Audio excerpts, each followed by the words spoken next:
are the stories making the headlines at this hour. Prime Minister Han Duck-soo is in Paris, carrying on with South Korea's last-minute push for Busan's World Expo bid, right after President Yoon Suk-yeol's campaign there. With the voting now just 1 day away, we'll look back at the country's journey so far, promoting that Busan is ready.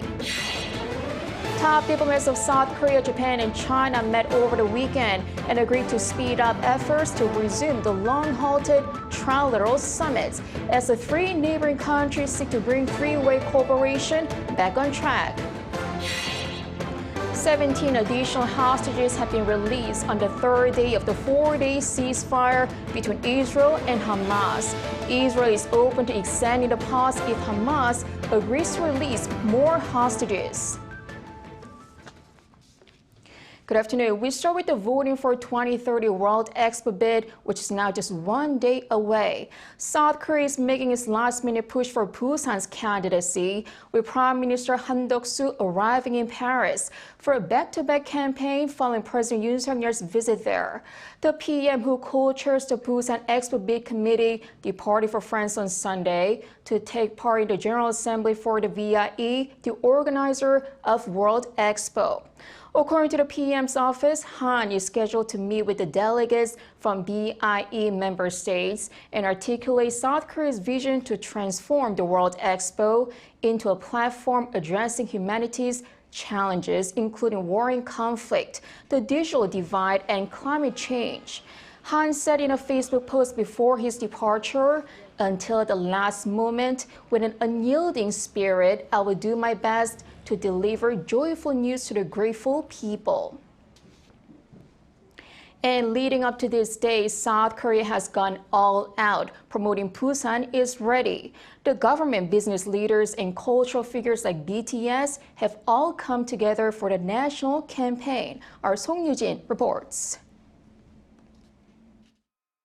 The decision on which country will host the 2030 World Expo is just around the corner. South Korea's second-largest city, the southern port city of Busan, is competing against Saudi Arabia's Riyadh and Italy's Rome. While this year has been packed with expo-related events, Busan's preparation started years before. Busan's efforts to host the expo have been ongoing since 2016. Throughout the last 7 years, South Korea as a whole and the city government have worked hard. For example, Busan promoted its expo bid to regions that it did not have close contact with before, such as Africa. Korea has gone all out to bring the expo to Busan.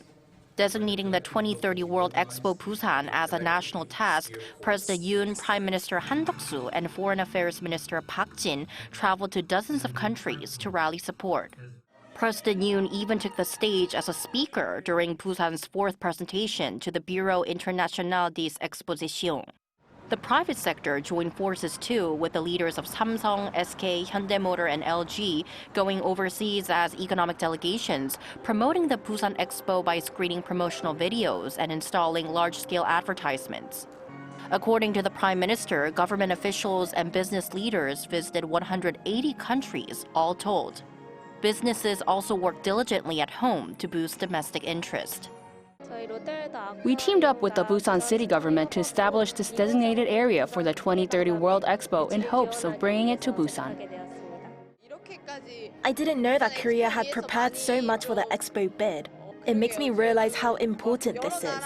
I really hope Busan wins. Renowned cultural figures joined in too. BTS held a free concert in Busan, and soprano Cho Soo-mi, along with singer Psy and aespa's Karina, took part in Busan's BIE presentation. But the heart of Busan's campaign lies with the unrivaled enthusiasm of the people living there. Thousands welcomed the BIE when they arrived at Busan train station in April for an on-site visit. I would go after almost 20 years in expos, and I have been on many inquiry missions throughout expos. I don't think I have ever seen such an enthusiasm in the local population for an event. Behind this was the Citizens Committee on Busan's bid for the 2030 World Expo, which also organized the Gwanghwanery Fireworks Festival and expo-themed movie and music festivals with the public.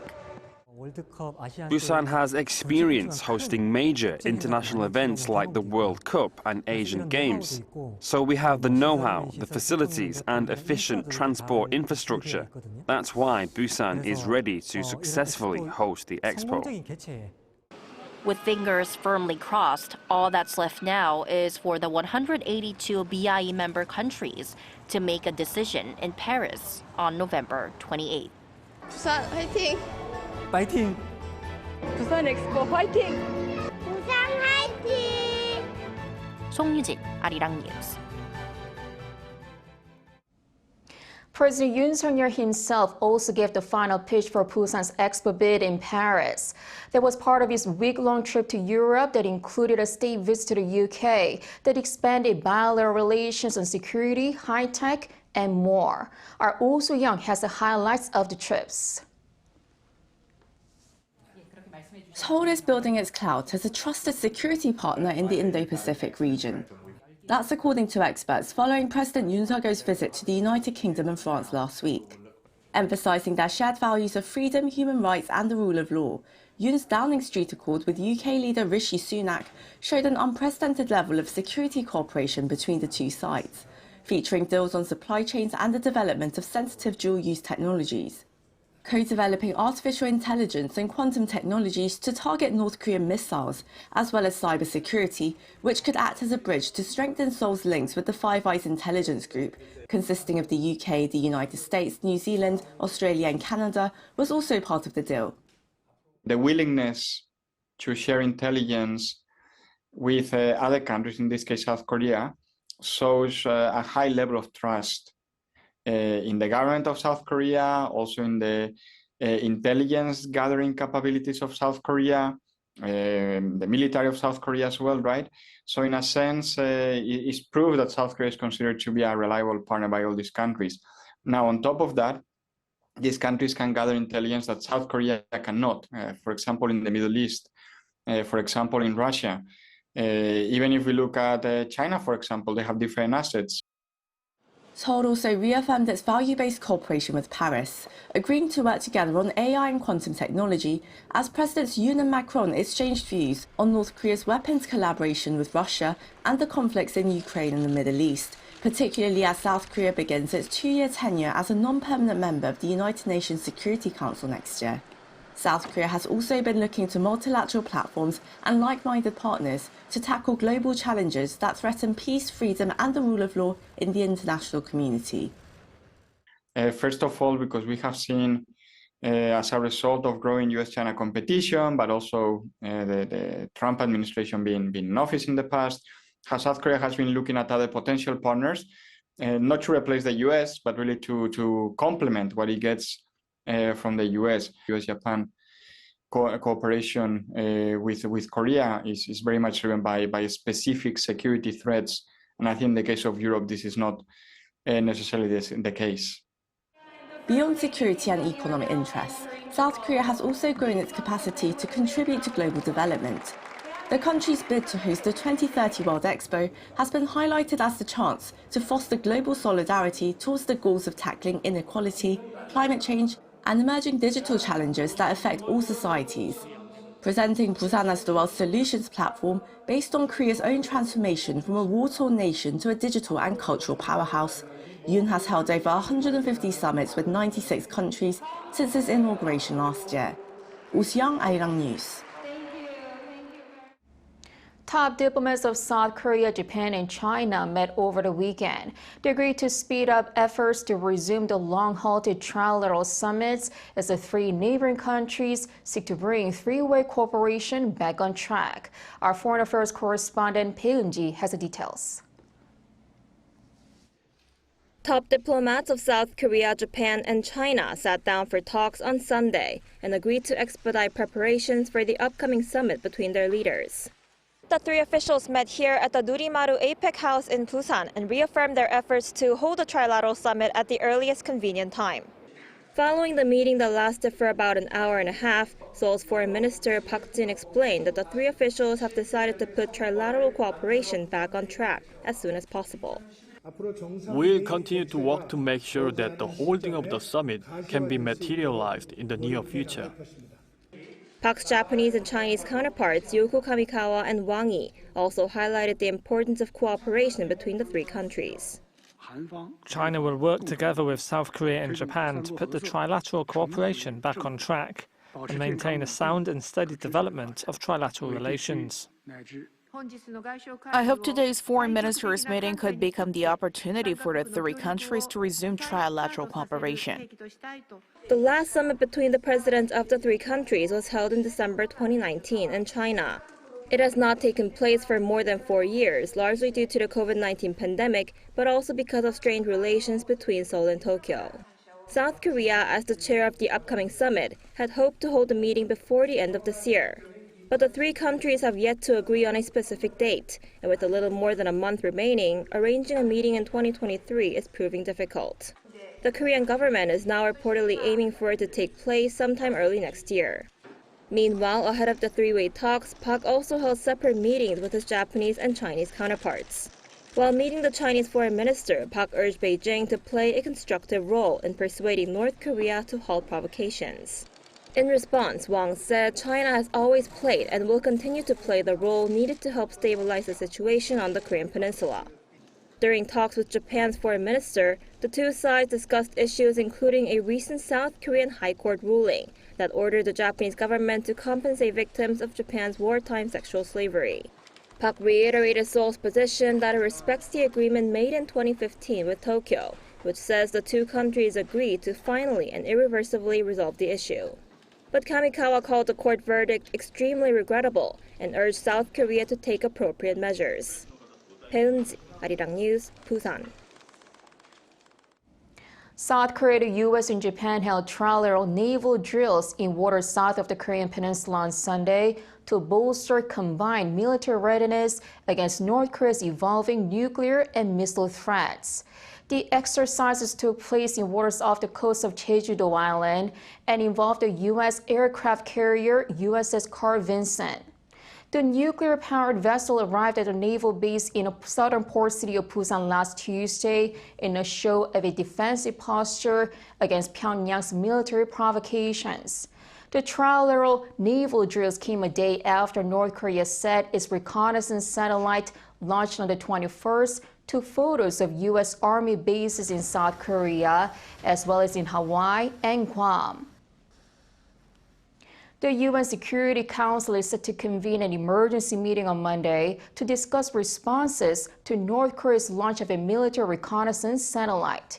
According to a UN statement on Sunday, the Security Council will hold talks in New York at 10 a.m. Monday local time at the request of 8 members, which include the US, Japan, and the UK.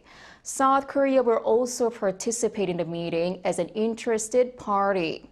The meeting comes as UN Secretary General Antonio Guterres strongly condemned North Korea's launch of a spy satellite last week, calling it a violation of UN Security Council resolutions that banned the regime's use of ballistic missile technology. Over in Gaza, 17 additional hostages have been released on the third day of the 4-day ceasefire between Israel and Hamas. Israel is open to extending the pause if Hamas agrees to release more hostages. Lee Seung-jae has more. On the third day of hostage releases on Sunday, Hamas released 17 hostages, including 13 Israelis, in exchange for 39 Palestinians who had been held at Israeli detention centers. 33 of the Palestinians released by Israel were minors. The exchange came despite a delay of several hours after Hamas accused Israel of violating the agreement, but the issue was resolved through the mediation of Qatar and Egypt. The New York Times reported on the harsh conditions that the hostages faced through the stories of relatives who had spoken to those released by Hamas. The newspaper reported that the hostages lived in complete isolation from the outside world and returned looking emaciated. They mainly ate rice and bread, but there were times when they could not eat, leading to some of them losing as much as 6 to 8 kilograms during the ordeal. Among the released hostages from Gaza was a 4-year-old American girl who had been left orphaned after her parents were killed during the October 7th attack. While praising her release, U.S. President Joe Biden also called on the need to extend the ceasefire so that more hostages can be released moving forward. That's my goal. That's our goal, to keep this pause going beyond tomorrow so that we can continue to see more hostages come out and surge more humanitarian relief into those who in need in Gaza. The Associated Press reports that Hamas is willing to release more hostages in exchange for an extended ceasefire. Citing sources close to the Palestinian militant group, they're willing to release an additional 20 to 40 hostages, with 58 hostages being released in the first 3 days of the 4-day temporary ceasefire so far. It's still short of the reported 240 people taken captive by Hamas on October 7th. Meanwhile, in a video statement to President Biden, Israeli Prime Minister Benjamin Netanyahu said he is open to extending the current ceasefire, but once it is over, the military's ground operation will return in full force. According to the Prime Minister, while the current 4-day agreement can be extended to allow more hostages to be released, he stressed that at the end of the deal, Israel will continue its operations to destroy Hamas. Lee Seung-jae, Arirang News.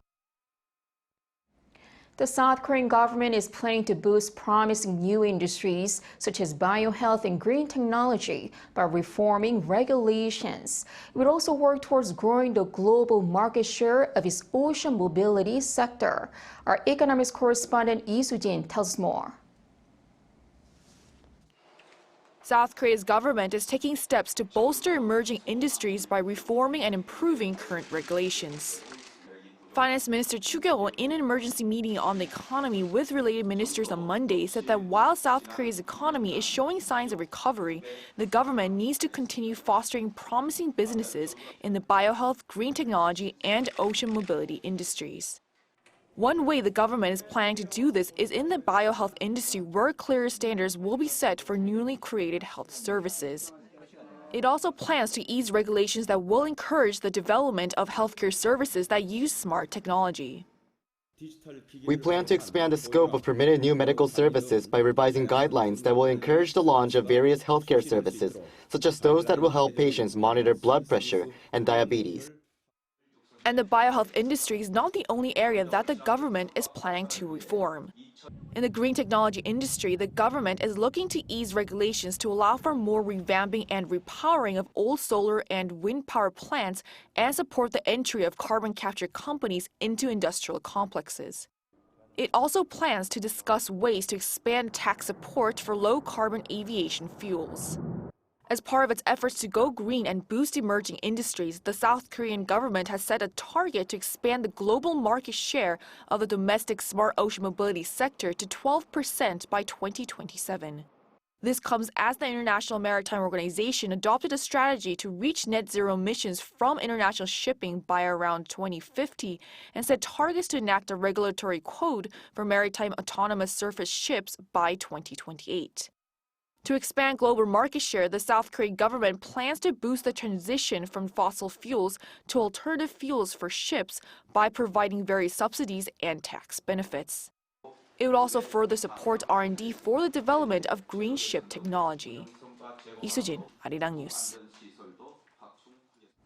South Korea's food prices have increased faster than people's disposable income in the third quarter. Data from Statistics Korea Monday shows a 3.1% year-on-year increase in household disposable income, reaching an average of just above $3,000.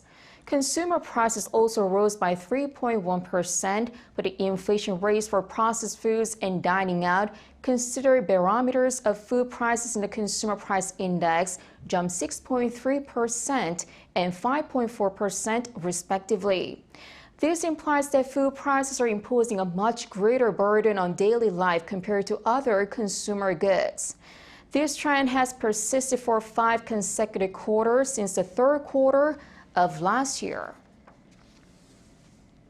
K-pop album exports hit a new high in the first 10 months of this year, exceeding $240 million, but as concerns surface over declining exports to China. According to the Korea Customs Service on Sunday, total export album sales during the January to October period increased 20.3% compared to the same period last year. Record high exports were driven by a 67.3% increase in album exports to the U.S. this year. However, experts have expressed concern due to a 51.1% decrease in album exports to China, as well as statistics that show a significant drop in first-week album sales of big-name idols. Industry experts say the situation needs to be monitored.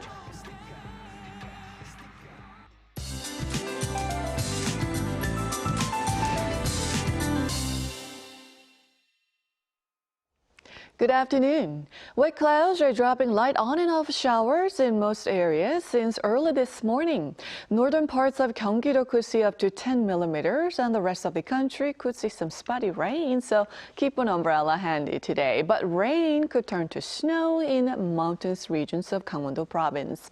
Not much to complain about temperature-wise today, but as you might have guessed, after today's precipitation lets up and skies become clear, freezing air will move into the country and will wrap up the November on a freezing note. But for now, let's check on today's highs. Top temperatures should stay slightly higher than seasonal norms. Seoul seeing highs of 10 degrees this afternoon. Busan and Jeju warm and cozy at 17 degrees, with some late afternoon sunshine expected in Busan.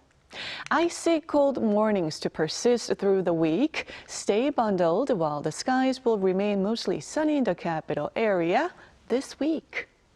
That's Korea for you, and here's a look at the international weather conditions.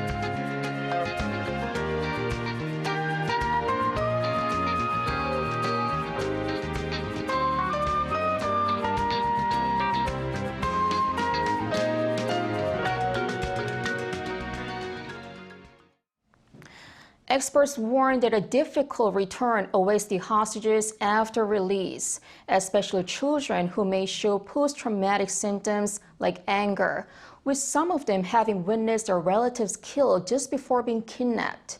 And it could be quite distressing to be in the public spotlight where people are asking questions, and shocking for some to see their homes shattered or family members still missing. For what is going to be a long and complicated recovery, the Israeli government has laid out protocols where soldiers do not hold children's hands when transporting them unless they agree. And there will initially be no media access to the former hostages or families, and no overfeeding to prevent any metabolic disorders. And experts say support and reassurance is key to finding stability. That is all for today. Thanks for watching.